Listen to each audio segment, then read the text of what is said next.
All right, let's talk about something that's, well, it's a huge tension right at the heart of our faith. It's this constant battle between the stuff we have and the God we say we serve.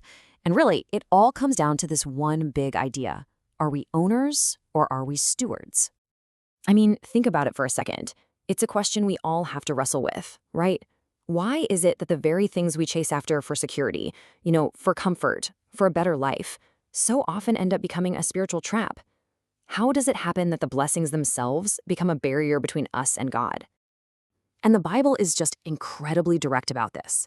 The prophet Ezekiel, he looked at Israel's wealth and he didn't just call it a temptation. No, he called it the stumbling block of their iniquity, the direct cause of their spiritual downfall.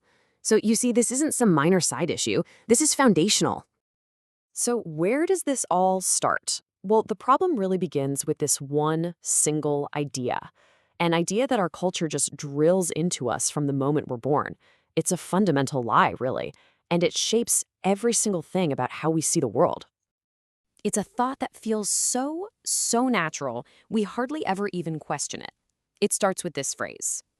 And it continues with all the stuff we accumulate, the things we buy, they're all, and maybe the most personal one of all, the one that's supposed to be mine to spend however I want. See, that mindset is the absolute core of the problem. This deep-seated belief that we have personal, absolute ownership over everything, that's the foundational error. It's a perspective that puts us at the center of the universe. And honestly, it's a lie we have to dismantle if we're going to live faithfully. Okay, so if ownership is the big lie, then what's the truth? The Bible offers a completely different way of looking at things, and it's radical, but it's also incredibly liberating. It's a total paradigm shift that changes, well, everything. The truth is all wrapped up in this one powerful word, steward. A steward isn't an owner. Not at all. A steward is a manager, a caretaker. They're entrusted with resources that belong to somebody else.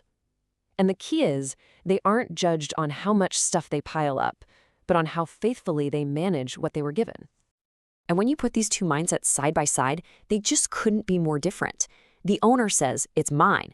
They feel entitled. And their big question is always, okay, what's the bare minimum? How much do I have to give? But the steward, they say, it's his. They feel entrusted.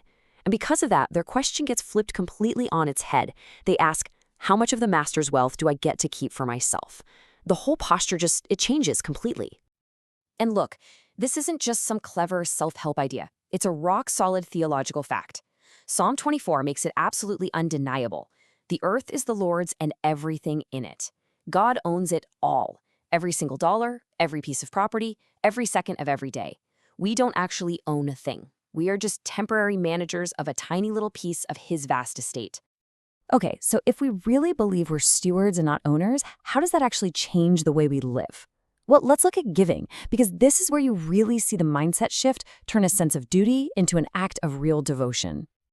There's a huge shift from the Old Testament to the New. Under the law, tithing was a requirement, a fixed percentage. It was an obligation. But under grace, the whole model changes. Giving becomes a response from the heart. It's not about a set percentage. It's about giving proportionally, as God has blessed you. The attitude completely flips from I have to I get to. Grace doesn't lower the standard. It totally elevates the motivation. And at the end of the day, the why you give matters so much more than the what. A true steward gives not because they have to, but because they want to. It's this joyful, willing response from a heart that gets it, that understands it all belongs to God anyway. Giving just becomes this natural expression of trust and thankfulness. But hey, this stewardship thing isn't just about our wallets, not by a long shot. In fact, maybe the most precious, absolutely non-renewable resource we manage is our time. Every single second is a gift loaned to us by God, and we're totally responsible for how we invest it.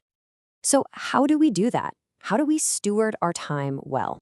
Well, Scripture gives us a pretty clear game plan. First, we have to prioritize what's eternal over what's just temporary. We seek the kingdom first. We give God the best of our day, not just the scraps. We work hard, diligently, like we're working directly for Him. And we actively redeem the time, which means we're intentional about buying it back from being wasted, because our days are short and their purpose is huge. And all of this leads to the ultimate motivation. I mean, why does any of this matter so much? It matters because this job of being a steward, it isn't forever. There is a final accounting. You know, Romans 14:12 is one of the most sobering verses in the whole Bible. It says that every single one of us, you, me, everybody, we will personally give an account of ourselves to God, an account for how we managed everything He entrusted to us, our money, our stuff, our abilities, our time, everything. But right on the heels of that sobering reality comes this incredible, profound hope. The whole point of stewardship isn't just to avoid getting in trouble. The goal, the real goal, is to one day hear our master say, "Well done, good and faithful servant." The reward for being faithful isn't more stuff. The reward is getting to enter into the very joy of the Lord Himself. I mean, how amazing is that? So, what's the one thing you need to walk away with? It's this simple but totally revolutionary truth. If you can get this, everything changes. You are not an owner, constantly fighting to protect what's yours.